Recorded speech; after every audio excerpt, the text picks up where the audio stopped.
सबसे पहले तो मैं पूरे गांव खरकड़ी को बधाई देती हूं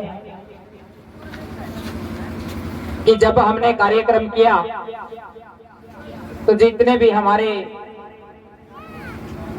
साथी रहे, गांव के भाई रहे, चाची ताई रही, सभी ने हमारा बड़ा सहयोग और साथ दिया। और आज का दिन हमारे लिए विशेष दिन है। जब मैं अपने देश को देखते हो तो इतना देश हमारा खुशहाली के साथ जीवन जी रहा है, तो उसमें सबसे बड़ा योगदान फौजी भाइयों का है, जिनकी बदौलत हम आज खुशहाल जीवन जी रहे हैं। तो मैं चाहूंगी एक बार जोरदार तालियां उन सब योद्धाओं के लिए। उसी में से आज जिनकी पुण्यतिथि है सुरेंद्र भाई कालीरावणा, उनके पिताजी बलवीर सिंह जी बधाई के पात्र हैं कि आपके बेटे ने वो नाम किया जिसको बहुत सारे युवाओं को वो हमेशा प्रेरणा देते रहेंगे। हमारे गांव के जो सरपंच विक्रम सोनी जी, जिन्होंने हमने जो कार्यक्रम किया उसमें बहुत बड़ा सहयोग दिया और एक बेटी की तरह प्यार दिया, मैं हमेशा आपकी आभारी रहूंगी। वंदे मातरम एकेडमी सुमित शर्मा भाई जी, जो आज जो आयोजन है ये भाई जी की मेहनत से है। संजू बुरा कबड्डी को जितेंद्र बेरवाल सहयोग करता है, वह अशोक पंत जी, पप्पू प्रधान, वह मेरे सामने खड़े मेरे युवा भाई चाचे ताऊ, सभी को नमस्कार करती हूँ।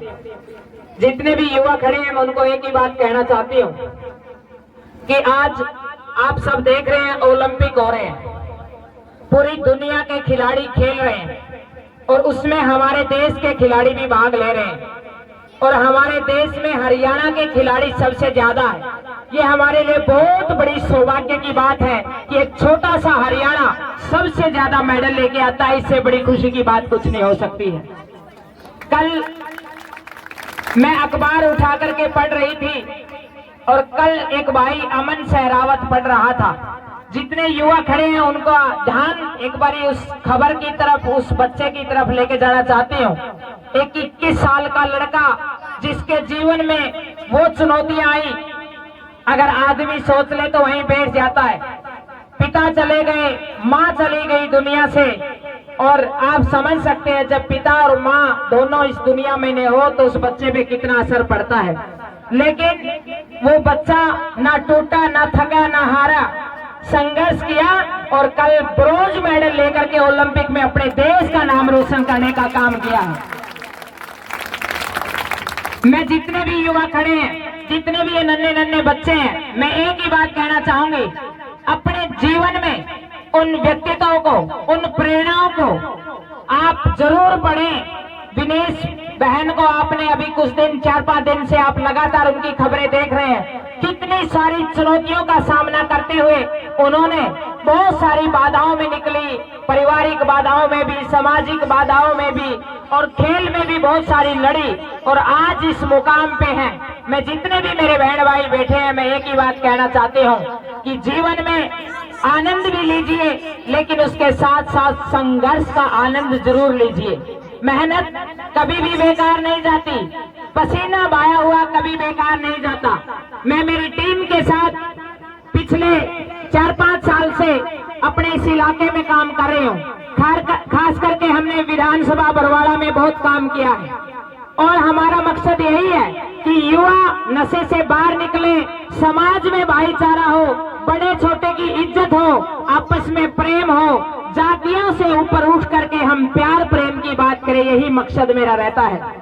क्योंकि हमने इन छोटे बहन भाइयों का जीवन बनाना है, हमने इनको कामयाब बनाना है। और आज भाई ने भी यही प्रयास किया है कि भाई एक बहन जी बोला, मेरा एक मकसद है कि मैं एक छोटी सी शुरुआत गांव में करना चाहता हूं। मैं एक ही बात कहती हूँ भाई जी, आप हमेशा आधी रात को भी मुझे याद करेंगे, मैं आपके साथ कंधे से कंधा मिला करके काम करने का काम करूंगी। हमने जितनी भी युवा पीढ़ी है इनके लिए काम करना है, क्योंकि माँ बाप का एक ही सपना होता है कि औलाद बढ़िया निकल जाए तो उसका जीवन अच्छा गुजर जाता है। जब एक पिता, मैं किसान की और मजदूर की बेटी हूँ, मुझे पता है वो कितने पापड़ बेल करके 2 जून की रोटी का कितनी मुश्किल से वो उस बच्चे की व्यवस्था करता है, उस 2 जून की रोटी की व्यवस्था करता है। कितने संघर्ष के बाद, कितने पापड़ बेल के वो एक बच्चे को कामयाब करने का प्रयास करता है। लेकिन हम सब बच्चों ने एक ही अपने माँ बाप को विश्वास दिलाना है कि हम मेहनत करेंगे, परिश्रम करेंगे। अगर हम स्कूल में जाएंगे तो हम किताबों से जुड़ेंगे, हम अध्यापक की बात को अच्छे से सुनेंगे। आज यहाँ खरकड़ी गांव में आकर के मुझे बड़ा अच्छा लग रहा है। हमने पीछे भी कार्यक्रम किया, चाची ताई भी जुड़ी रहती है, बहुत सारे फोन मेरे पास आते रहते हैं। मेरा एक अपना परिवार है, 38 के 38 गांव में हमने कार्यक्रम करने का अवसर मिला। जितने भी अपने इलाके हैं, खोखा, खरकड़ी, न्याड़ा, तो हमने वहां पर बहुत कुछ सीखने को मिला कि कैसे हमारा धरातल है, कैसे इसको और मजबूत बनाना है, कहाँ हमने काम करना है, किन पॉइंटों पे हम कमजोर है, कहाँ से हमने मजबूती पानी है। मैं किसान की बेटी हूँ कि हमने किसान को कैसे आगे बढ़ाना है, किसान के बच्चों को कैसे आगे बढ़ाना है, मजदूर के बच्चों को कैसे शिक्षा में ला करके उनको कामयाब करना है। बहुत सारे पहलुओं को हमने धरातल से जाना। एक लड़की होने के नाते बेटियों के लिए भी मैं एक बात जरूर कहूंगी कि बेटियां एक नहीं 2 घर को सुधारने का काम करती है।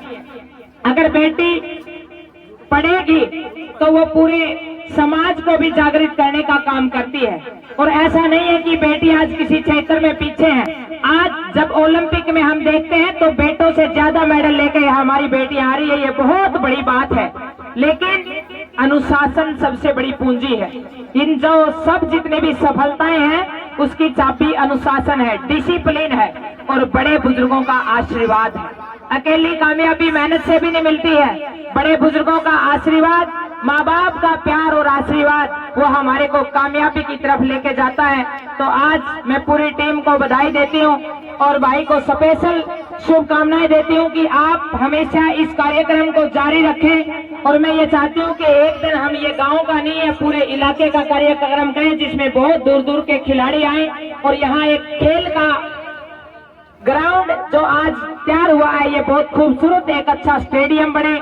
मेरा जो भी सहयोग रहेगा, साथ रहेगा, आप जब भी कहेंगे मैं हमेशा आपके साथ हूँ। मैं चाहती हूँ कि यहाँ सैकड़ों बच्चे हर रोज प्रैक्टिस करें क्योंकि खेल का बहुत बड़ा महत्व है जीवन के अंदर।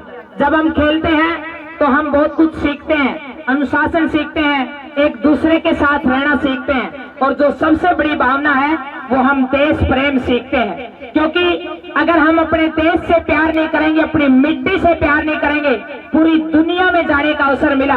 मैं एक ही बात कहती हूँ, मेरे देश से अच्छा देश मुझे कहीं देखने को नहीं मिला। इतना खूबसूरत मेरा देश है, इतनी खूबसूरत ये मिट्टी है। जब स्वामी विवेकानंद जी अपना पूरा भ्रमण दुनिया का करके के वापिस लौटे, पूरी दुनिया घूम करके जब हिंदुस्तान की मिट्टी पे पहुंचे तो स्वामी जी जब नदी के किनारे पहुंचे और अपने मिट्टी को नमन किया तो स्वामी जी लिटने लग गए। तो एक सज्जन आदमी ने पूछा कि स्वामी जी आप क्यों पागल की तरह इस मिट्टी में लिट रहे हो?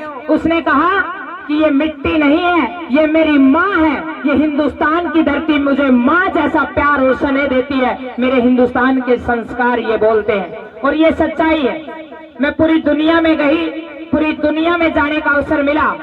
सब दुनिया के लोग अपने देश की धरती को एक मिट्टी का टुकड़ा देखते हैं, एक धरती का टुकड़ा देखते हैं, लेकिन हमारा देश सबसे विशेष इसलिए है क्योंकि हमारे देश के ऋषि मुनियों ने, तपस्वियों ने, त्यागियों ने इस धरती को तपस्वी भूमि बना दिया है। और इसीलिए आप पूरे वर्ल्ड के नक्शे पे देखेंगे कहीं भी आपको माता लिखा हुआ किसी देश के पीछे नहीं मिलेगा, सिर्फ हिंदुस्तान, एक भारत ऐसा देश है जिसके पीछे भारत माता लिखा जाता है। हम अपनी धरती को, अपनी भूमि को भारत माता बोलते हैं।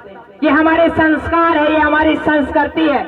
हम अपने माँ बाप को हमेशा बुढ़ापे तक उनका सहारा बनने का काम करते हैं। आप विदेशों में जाओगे तो बच्चे माँ बाप को नहीं पूछते हैं, लेकिन हमारी संस्कृति में माँ बाप की सेवा सिखाई जाती है, गुरुजनों की सेवा सिखाई जाती है, समाज की सेवा सिखाई जाती है, त्याग की भावना सिखाई जाती है, संघर्ष का गुण पैदा किया जाता है, पसीना बहाना सिखाया जाता है। ये हमारे देश के गुण हैं और यही हमारी शिक्षा पद्धति है। मैं आशा ही नहीं, मैं विश्वास करती हूँ कि हमने इस इलाके को, अपने गांव को बहुत खूबसूरत बनाना है। चाहे वो पर्यावरण की बात हो, चाहे वो खेल ग्राउंड की बात हो, चाहे वो गलियों की बात हो, चाहे वो किसी भी मामले में बात हो, हम जब भी चौपाल में या कहीं कोने में 4 आदमी भी बैठेंगे तो हम अच्छी चर्चा करेंगे। विचार से ही ब्रह्मांड बनता है, इस विचार से ही आज मैं जो खड़ी हूँ ये विचारों की देन है। डाइट का प्रयोग इतना नहीं है, डाइट है लेकिन डाइट से इतना आगे नहीं बढ़ता आदमी जितना विचार से बढ़ता है, आग से बढ़ता है। आपकी अंदर की आग, आपकी इच्छा शक्ति और आपका विचार जब आप जैसा सोचते हैं वहां आपको लेके जाता है। अगर आप अच्छा सोचते हैं तो अच्छे स्थान पे ले जाएगा, अगर आप बुरा सोचते हैं तो बुरे स्थान पे ले जाएगा। ये विचार की शक्ति है। मैं एक ही बात कहना चाहूंगी, जितने भी युवा और मेरे चाचे ताऊ खड़े हैं, आप अपने बच्चों के साथ बैठ करके 1 घंटा जरूर हर रोज विचार करें। स्वामी दयानंद के बारे में बताएं, विवेकानंद के बारे में बताएं, सुभाष चंद्र बोस के बारे में बताएं, भगत सिंह के बारे में बताएं। आप जब अपने बच्चों के साथ भीमराव अंबेडकर के बारे में बताएं, जब उन महान हस्तियों के बारे में आप अपने बच्चों के बारे में बताएंगे तो मैं विश्वास के साथ कहती हूँ इन्हीं बच्चों में से लाल बहादुर शास्त्री पैदा होंगे, इन्हीं बच्चों में से चौधरी चरण सिंह पैदा होंगे।